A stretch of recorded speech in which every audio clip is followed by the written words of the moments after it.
Assalamualaikum guys, apa kabar kalian? Terakhir saya upload video itu sekitar sebulan yang lalu, karena saya sekarang kurang semangat lagi ngupload video ke YouTube karena iklannya itu kurang bermanfaat gitu ya. Iklannya kalau bukan aplikasi ini, ya aplikasi itu yang bisa dibilang iklannya kurang mendidik. Jadi yang itu buat saya kurang semangat untuk ngupload video ke YouTube lagi.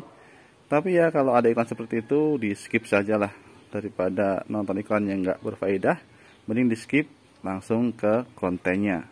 Dan mumpung saya ada HP-nya, kita ngobrol sedikit ya Mi 11 Lite ini, karena HP ini tuh punya sesuatu yang beda dibandingkan dengan HP sekelasnya. Kalau kita kepoin di belakang boxnya itu tidak terlalu spesial, layarnya 90 Hz, di HP lain seperti Redmi Note 10 Pro itu sudah 120 Hz, dan panelnya juga OLED dan AMOLED ya. Kemudian chipsetnya chipset Qualcomm Snapdragon 732G sama dengan Poco X3 NFC maupun Redmi Note 10 Pro. Kameranya 64 megapiksel sama dengan Poco X3 NFC. Bahkan di harga yang sama, Redmi Note 10 Pro itu kameranya lebih besar ya resolusinya dengan 108 megapiksel. Kalau kita buka boxnya, mungkin kalian akan tahu di mana letak spesialnya dari Mi 11 Lite ini.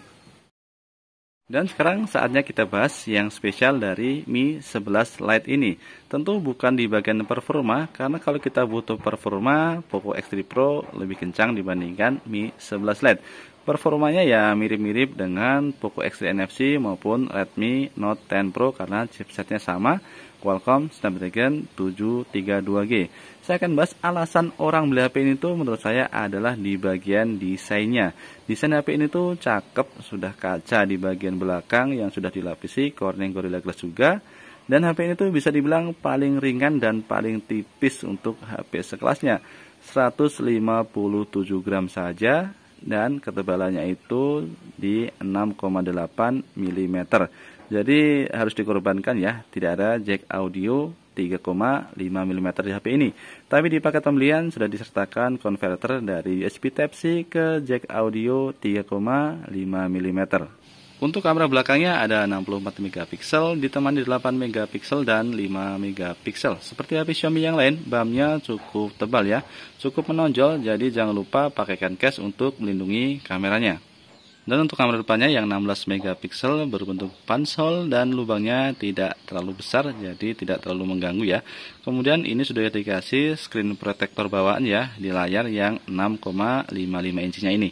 Dan meskipun sudah pakai panel OLED, tapi ini sensor sidik jarinya tidak berada di bawah layar, melainkan di bagian samping menyatu dengan tombol power. Dan di atasnya ada tombol volume. Kemudian di bagian bawah ada lubang speaker yang stereo, satu di bagian bawah dan satu menyatu dengan earpiece-nya. Kemudian ada lubang cas Type-C, kemudian ada lubang mic dan lubang untuk slot SIM tray. Dan ini slot SIM tray-nya hybrid.